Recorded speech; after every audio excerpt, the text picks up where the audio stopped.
mag-feedback. No? We now move to the next panel. No? We talk about the self, we talk about sharing these parts of ourselves. No?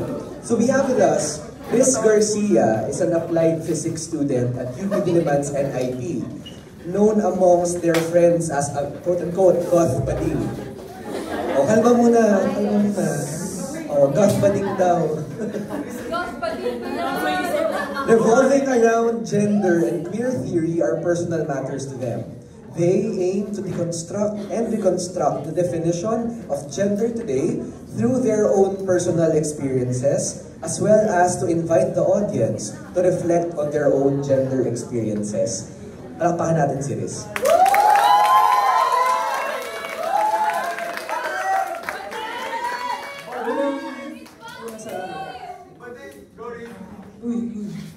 Una sa lahat, paano mo susundan yung lahat ng nagsalita ka? Honestly, di ba? Kasi yung kay Gabo na activism. Tapos, ikaw, Harvey, galing mo. Tapos yung kay Cristel, may pabox pa siya. Kali ang galing mo sa'yo. So, I'm actually glad na yung mga sinabi nyo kanina, medyo applicable. Pwede na gender eh. So, ayun. Oh my God, yung picture na yan. Tawa-tawa ako na nahanap ko yan. Vice President ako nung grade 7 class namin. Tapos wala lang, pinagtripan namin. Humiga ako sa locker, sabi ko, tara. Ayun, anyway. So, trigger warning. Alam niyo na ugali ko. Maano bibig ko. Alam niyo na. Yeah. I will talk about religion. I will talk about yung actual na perception nyo sa sarili niyo. Marami pang iba. Gusto niyo pa ba sabihin kayo SPG? Striktong patnubet ka ba? Di joke lang. Sige.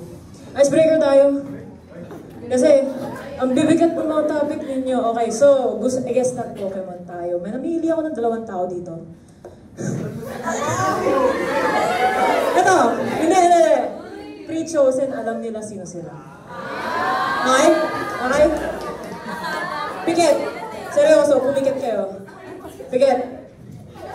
Pwede kayo sa likod, pikit. Pag dilat ninyo, as in, pikit, mata. Yes. Pag dilat ninyo, gusto ko, kung sino yung makita nyo sa screen, ituro nyo. Dilat, go. Dilat. Asan siya? Ayan, pergi mo. Ayan, si Cristel. Ayan, siya yan. Okay? May isa pa. Hindi ko na kayo papapikitin. Ituro nyo, ha?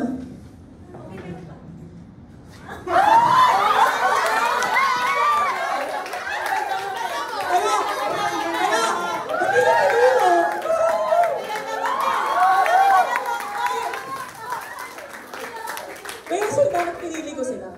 Kasi, ito si RJ. Ito, context. Pumayag sila. Ayan o. Sabi ko kay RJ, may kailangan ako sa'yo.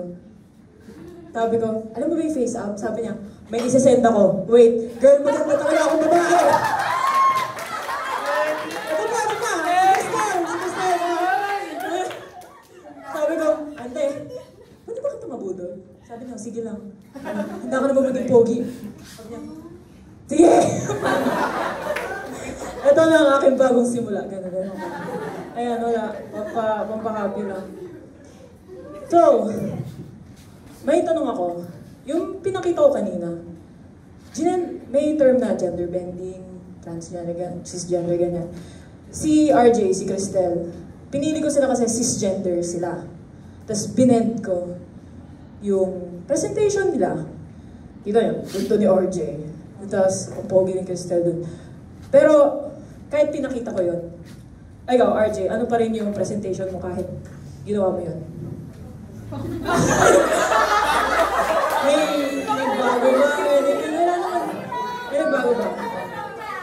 Ganito pa rin, diba? Ikaw, Cristel. Kahit pinakita ko yun, pinagawa ko yun sa'yo, may nagbago pa rin ba sa perception mo sa sarili mo or anything? Wala, diba? Ayun.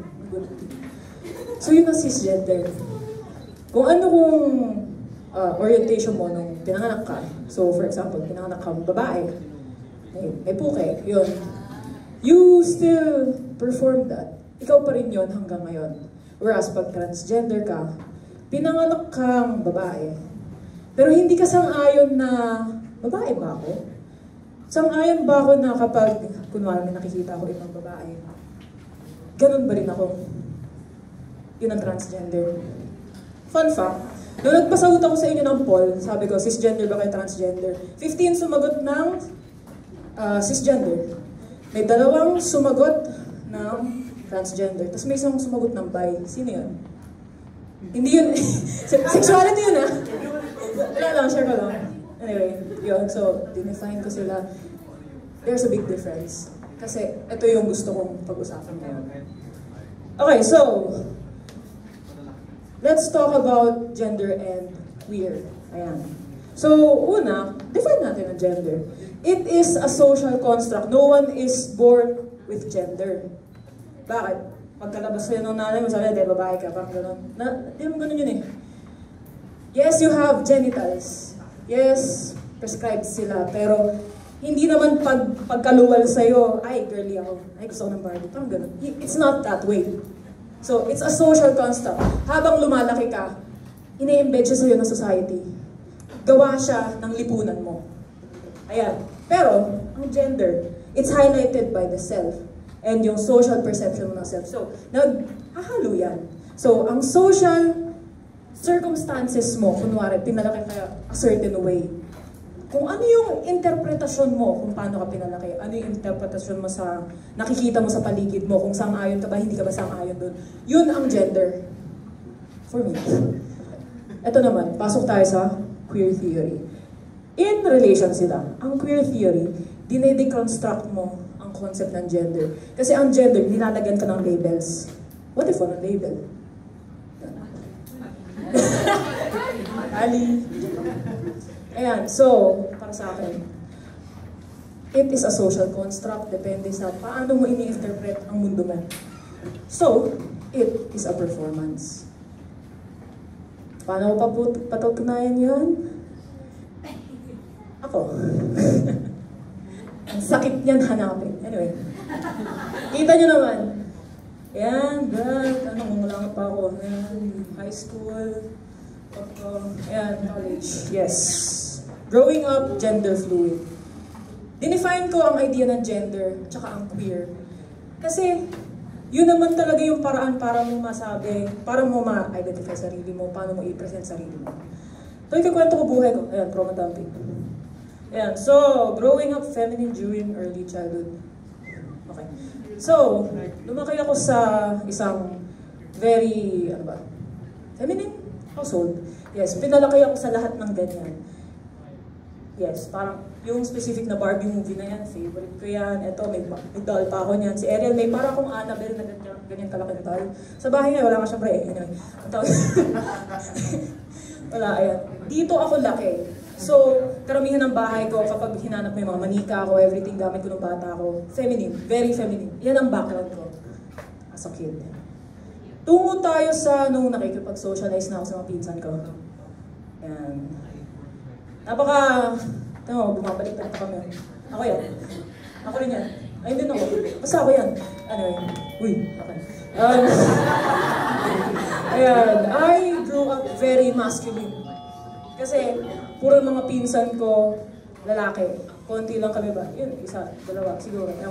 Basta, very masculine kami pinalaki. Kasi, wala, yun yung uso, yun yung bagay, yun yung basta minamaliit ang pagiging feminine sa household namin. It's like, for context, ito, picture na lang yan. Laki ako dyan, andyan yan sa bahay namin. Hanggang ngayon natutuwa pa rin ako dyan. Ano yan yung, lalagyan nyo ng bala. Yung beses na nakabasag na kami na figurin ng lola ko eh. Anyway, ayan. Laki ako dyan. Yan yung parang, isa sa mga nag-shape kung paano ko i-present sarili ko. Halata naman ngayon. Hindi naman ako kasing girly ni Cristel. Parang gano'n. Gets ba? Pero hindi ako overly masculine. Sadyang, parte lang talaga siya ng pagkatao. Tanda naman. Yes. Then, high school. Ito, tropa ko to. Ako, tas yung tatlong best friend ko. Ito, kaming apat yung magkakasama nung high school. For context, I come from a Catholic all-girls school na pinapatakbo ng mga madre. Yes, so you would say, mama ba eh? Di eh. Very sapphic ang culture namin. Dahil sa walang lalaki, may mga heteronormative standards na naka-impose sa amin. Dahil sa puro babae, alam mo naman na magka-crush ka dun sa teacher na lalaki. Di na yan. Wala ka gusto sa kaklase mo. Diba? So dahil sa may heteronormative standards din, in general, nagkaroon ng, ano ba? May mga feminine, tapos may mga masculine na mga students. Mamaya ka na. Ayan. So, doon ako sa, mga masculine kasi doon ako laki. Ano pa pupuntahan ko, di ba?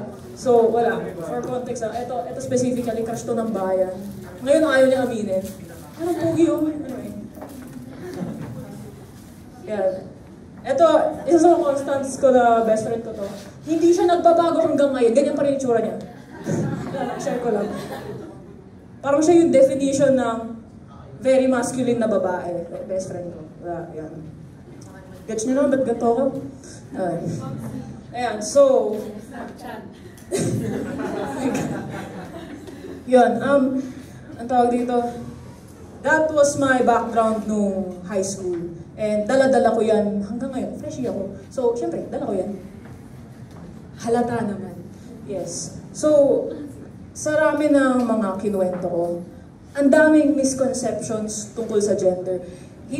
Dahil sa structure, structural yun, ikaw. Tapos yung mga, ang daming ini-impose ng society sa idea ng gender. And kasama na rin actually sa queer theory ni Judith Butler, yung paghiwalay ng gender sa sexuality. Kasi when we were growing up, palaging sinasabi, ay, pag bakla ka, kailangan lumanay, magkakagusto ko sa lalaki. Yung kanta ni Glock 9, yung sa Sirena, parang gano'n. Ang daming perpetuated na misconceptions tungkol sa gender. Ito yung parang gusto ko i-highlight. Gender equals sexuality.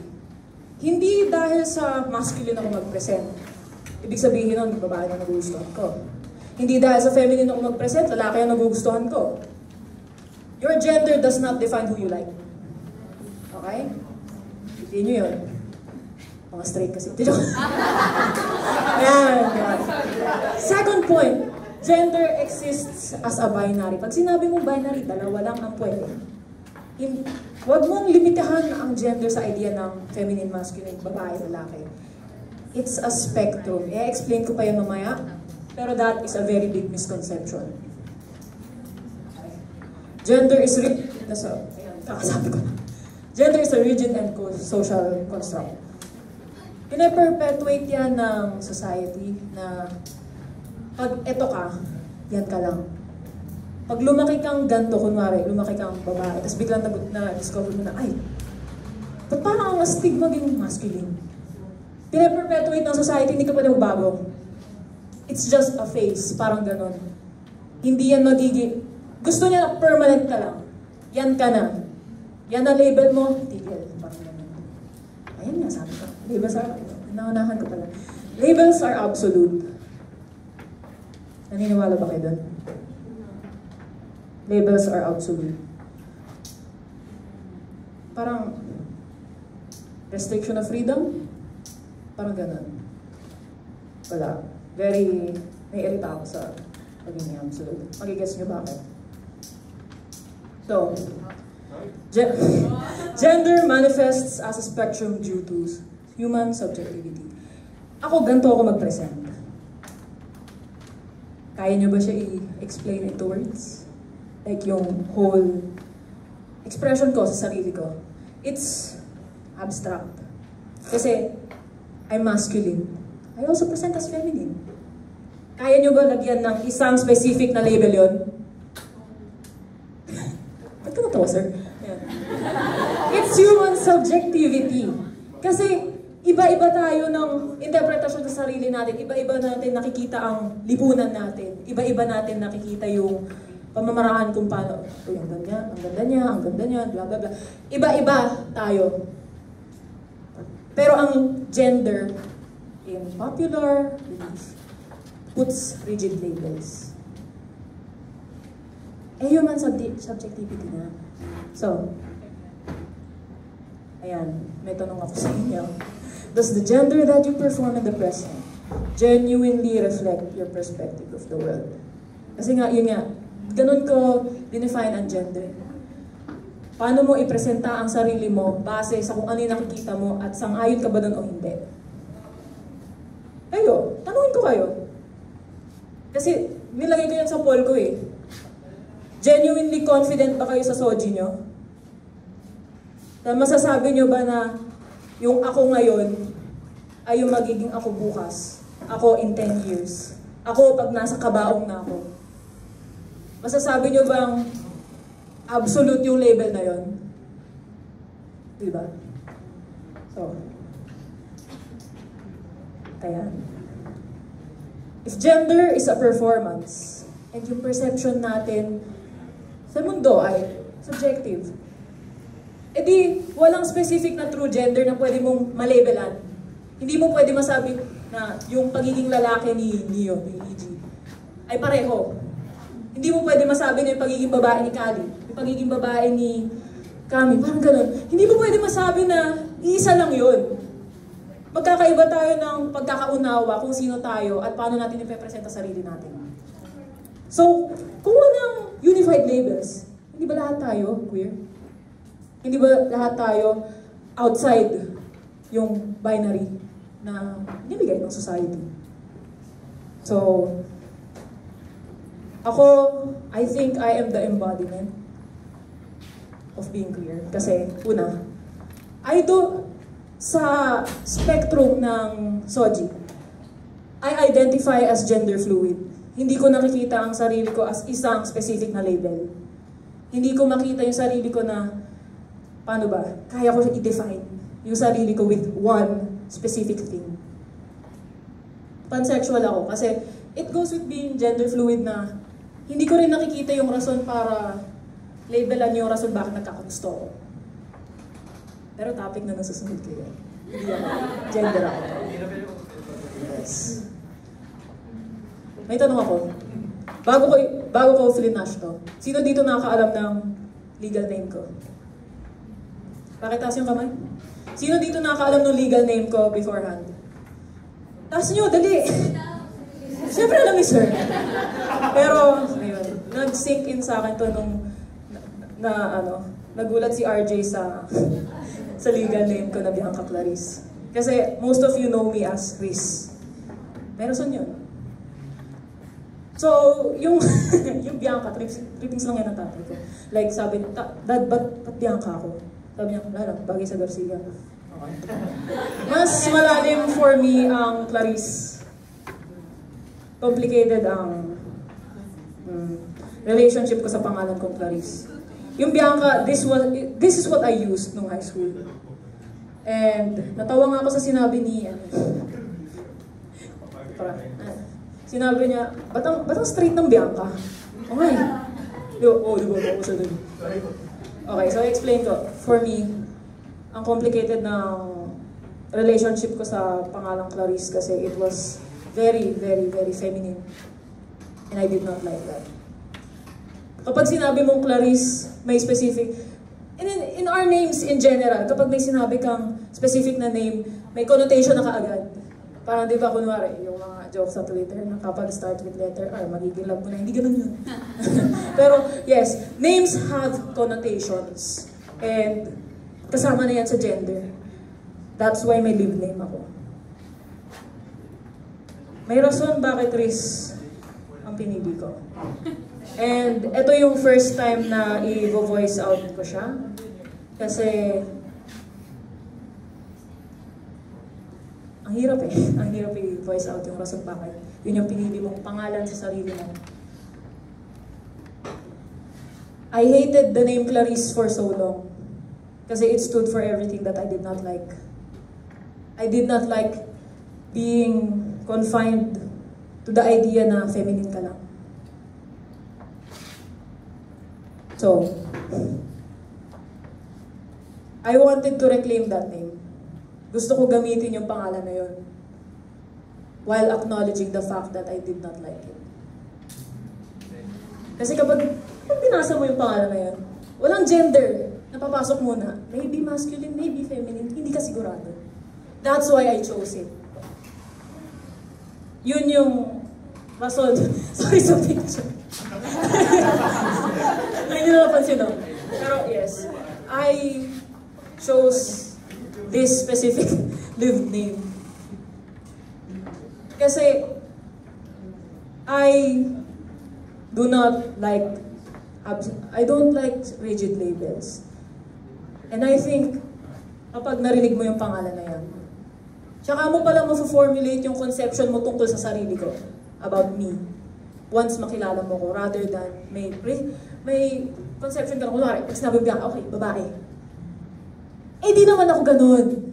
That's the reason why people prefer nicknames, have lived names. Parang kunwari, si Vice Ganda, pag naalala. Pag sinabi mo, Jose Marie Visceral, ang totoo niyang pangalan. Legal.